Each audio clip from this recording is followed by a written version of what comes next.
لا تسوي سكيب وخذي بهذه النصيحة على محمل الجد واشتغلي عليها من قلبك. أنا بنصحك نصيحة من تجربتي، لكن قبل ما أكمل طلعوه بسبلور، والدال على الخير كفاعله. وبعد ما تشوفين التغيير لا تنسيني من دعواتك. الدال على الخير كفاعله. أنا بقول لك تجربتي مع سورة البقرة، وإيش اللي شفته وإيش اللي حسيت فيه وإيش التغيير اللي حصل بحياتي. أول شيء حسيت فيه هدوء في نفسي، انشراح صدر، راحة بال. فاكرين أيام كورونا كان الجميع تقريبا منضغط نفسيا. أنا بالنسبة لي كانت أحلى أيام حياتي، ما شعرت بضيق بهذه الفترة. كنت أستغرب من حالي ووضعي، كل اللي حواليا كانوا متضايقين، الكل بيخرج، الكل. أنا كنت جالسة سبحان الله مشاعري فوق مرتفعة، الكل يشتكي من الضغط النفسي، أنا كنت ألاحظ شعور هدوء ومتعة بوقتي غير طبيعية. سبحان الله.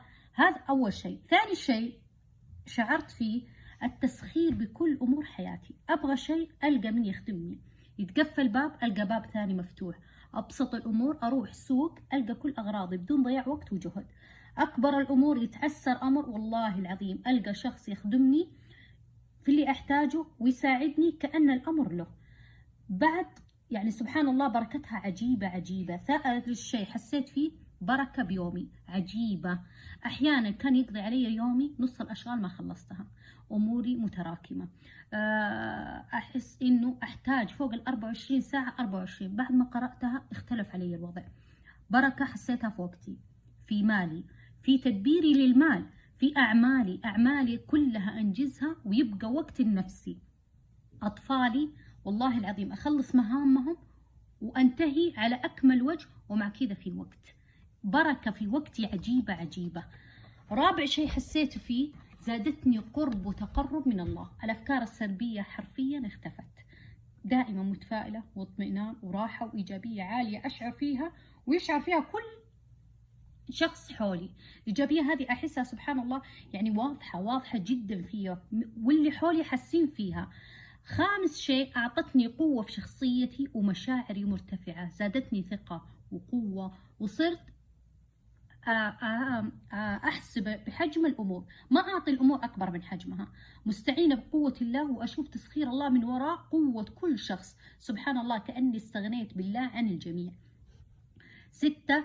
صارت تجيني رؤى مبشرة فيها رسائل من الله أسلك بها حياتي وأعرف احتياجاتي وأطورها. تعرف البصيرة حرفيا هي البصيرة اللي سبحان الله اللهم ألهمني رشدي وارزقني العزيمة عليه. والله إن بدأت الأمور تكون بالنسبة لي واضحة. 7.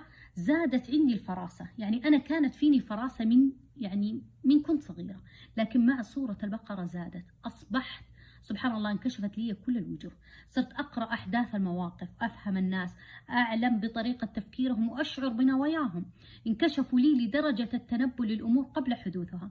أفسر الأمر، وهالشيء ساعدني أكون حذرة من مين وكيف أتعامل مع كافة الناس. فعلا يعني سبحان الله كأنها بتقول لي هذا كويس وهذا مو كويس.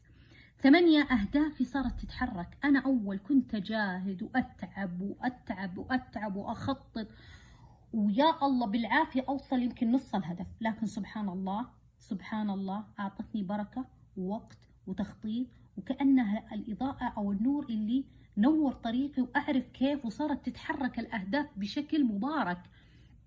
9.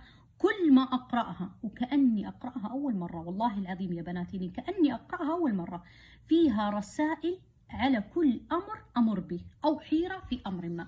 كل مرة أقرأ الآية وكأني أقرأها لأول مرة.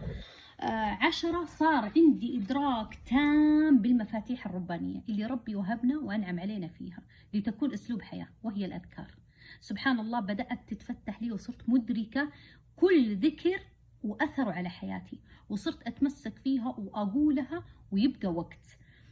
11. صار عندي يقين تام بالله وهو أقرب إليك من حبل الوريد. هالشعور جاني من التدبر والتأمل بجميع ألطاف الله وبكل دعوة دعيتها. قال تعالى: وإذا سألك عبادي عني فإني قريب أجيب دعوة الداعي إذا دعاني. قصص الأنبياء الموجودة فيها، وكيف أن الله يقلب كل موازين الكون وتتغير عشانك والخير يجيك من حيث لا تحتسبي.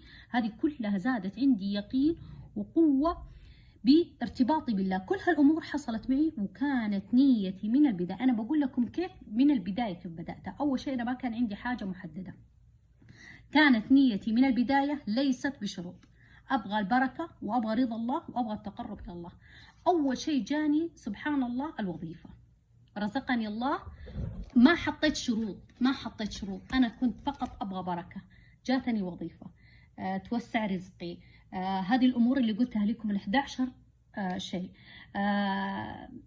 يعني سبحان الله، لا تحطي شروط وقيود، ولحظة ما تتأخر بحسب عقلك ينالك اكتئاب وانكسار. ليش؟ لأن أنت حطت لها شروط، فأنت لا تحطي لها شروط، خذي منها البركة. الرسول صلى الله عليه وسلم قال: أخذها بركة وتركها حسرة ولا تقدر عليها البطلة. أنت اسعي وخليها جزء من سعيك والنتيجة على الله. أنا كنت عاملتها كأسلوب حياة، واستمري. لا حد يقول لك 40 يوم، 40 يوم بدعة، هي أسلوب حياة. أخذها بركة تركها حسرة لا تستطيعها البطلة. ما حد يقدر يآذيكي، لا شياطين الإنس ولا الجن، وتملى حياتك بركة وتوفيق وراحة بال، وتنور بصيرتك، وتبعد عنك كل الناس السيئة لأنهم تكشفهم لك. استمري. أعرف إنه في البداية حتحسي بتعب جسدي أو مشاكل مع أشخاص أنت كنتي تتوقعيهم أصدقاء، ترى هذا كله تطهرك وتبدأ تبعد عنك الناس السيئة، فهذه كلها أعراض، هي تطهير. واكملي ولا توقفي أبدا.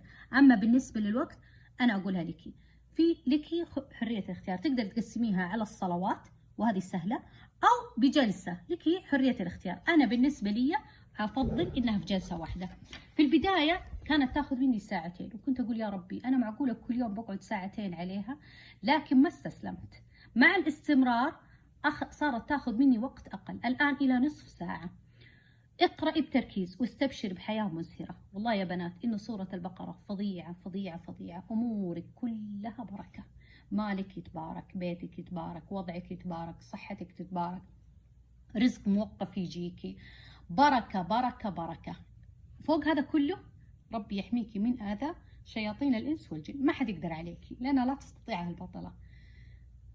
أسأل الله العلي العظيم من نشر هذا الفيض إن الله يعز شأنه ويرفع مقامه ويغير حاله إلى أفضل حال، ويرزقه رزقا واسعا مباركا فيه، ويعطيه حتى يرضيه. ولا تنسوا الدال على الخير كفاعله، انشريها لعلها الحسنة التي تدخلك بها الجنة. كم شخص حيقرأ سورة البقرة بسببك ويهديه الله بها، لك أجر لا ينقص من أجرك شيئا. ولا تنسوا تتابعوني على اليوتيوب وتتابعوني على البرنامج الأصفر محبتكم ري.